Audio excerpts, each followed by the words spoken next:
वर्तमान में हम मेहनत बहुत कर रहे हैं, पर हमारा कर्म है हमें दुख देने के लिए तत्पर है, तो हर जगह से मुझे गिरा रहा है, हर जगह से परास्त कर रहा है। व्यापार में घाटा, पढ़ाई में वो चाहे जितना पढ़े वो उतने नंबर नहीं ला पा रहा है, वो चाहे जितना प्रयास करे, उसे इंजीनियरिंग पढ़े बड़े बड़े और गांव गली में ऐसे बैठे, कोई उनको नौकरी नहीं मिल रही।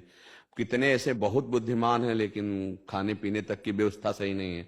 कितने ऐसे हैं कि उनको ज्ञान नहीं, बिल्कुल बुद्धिमंद भी है लेकिन वो कार में चल रहे हैं, भारी व्यवस्थाएं हैं। पूर्व पुण्य और पूर्व पाप।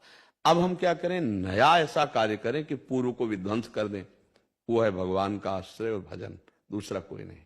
भजन के द्वारा हम अपने कर्मों को, जो हमारी उन्नति में बाधा पहुंचा रहे हैं, उनको विध्वंस करें। अब वो किस कोटि के कर्म है, कितने दिन भजन करना पड़ेगा, इसका कोई परिचय नहीं जानता है।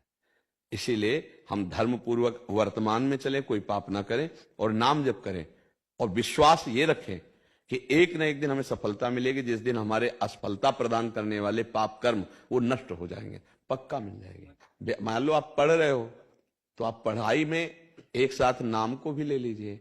जो व्यर्थ में समय नष्ट कर रहे हैं वो नाम में आ जाइए। तो ये नाम क्या करेगा, आपकी उन्नति करेगा, आपकी बाधाओं को नष्ट कर देगा।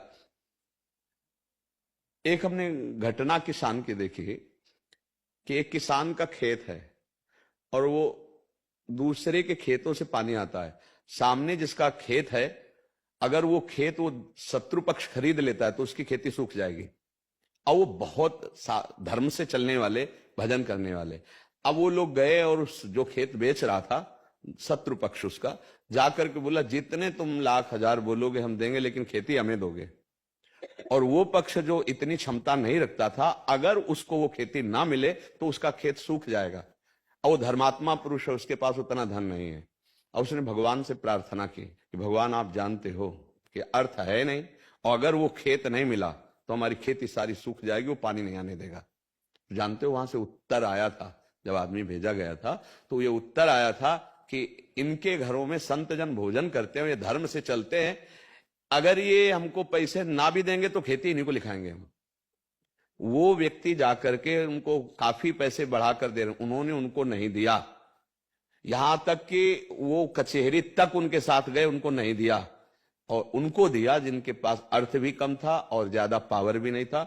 ये किसने किया, भगवान ने।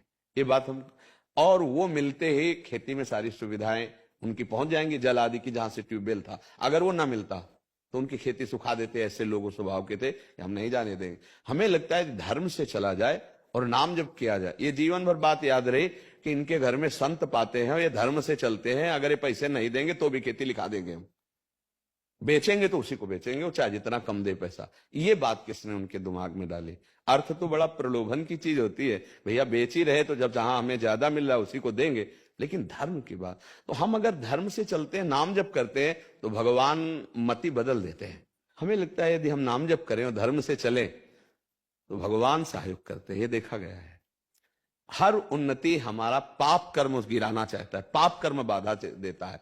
अब जैसे कोई अभी वर्तमान में पाप कर रहा हो, बढ़ता चला जा रहा है, तो उसका पूर्व का पुण्य उसे बढ़ा रहा है। वर्तमान में पुण्य कर रहा हो, गिरता चला जा रहा है, वो उसका पूर्व का पाप नष्ट हो रहा है, उसको गिरा रहा है। अब जब पुण्य इस कोटि का हो जाए, नाम जब भजन, कि उसको विध्वंस कर दे, तब मंगल होता है। अब ये बात समझ में आ जाए तो है। अब 4 दिन हम जपे और सोचा हमारी नौकरी नहीं लगी तो हम नाम जप छोड़ दें, तो फिर धैर्य पूर्वक ना जपने के कारण फिर अश्रद्धा हो जाएगी। यदि हम नाम जप करें और खूब अच्छी पढ़ाई करें और प्रयास करें, तो हमारा प्रयास और भगवान की कृपा दोनों इससे हर काम हो जाएगा। हमारा प्रयास धैर्य पूर्वक और नाम जप, तो भगवान आपको परम धनी बना देंगे। वो लक्ष्मीपति हैं, क्या कमी है उनके पास, वो हमारा जीवन सुधार देंगे, इतना विश्वास कर लो।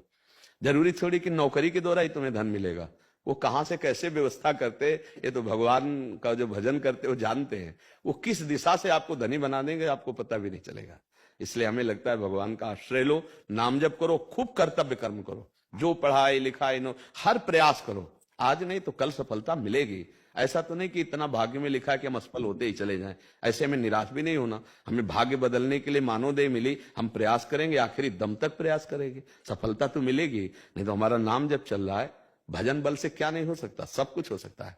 ठीक है, निराश मत होइए। मेरी तो यही प्रार्थना है अध्यात्म की कि नाम जप कीजिए और खूब पढ़ाई कीजिए, खूब मेहनत कीजिए। परिणाम अगर एक बार सही नहीं आ रहा, 2 बार सही नहीं आ रहा, तो आखिरी में आएगा ही। भगवान आज्ञा करते हैं कर्मण्येवाधिकारस्ते मा फलेषु कदाचन। भगवान आज्ञा करते हैं सुख दुखे समय कृत्वा लाभा लाभो जया जयो। सुख दुख में, लाभ हानि में, जय पराजय में समान भाव रख, आगे बढ़ तो विजय मिल जाएगी। अब 1-2 बार हार गए तो हम निराश नहीं होंगे, हम आगे बढ़ेंगे। हराने वाले जो पाप कर्म उनको हम भस्म करेंगे नाम जप के द्वारा, भगवत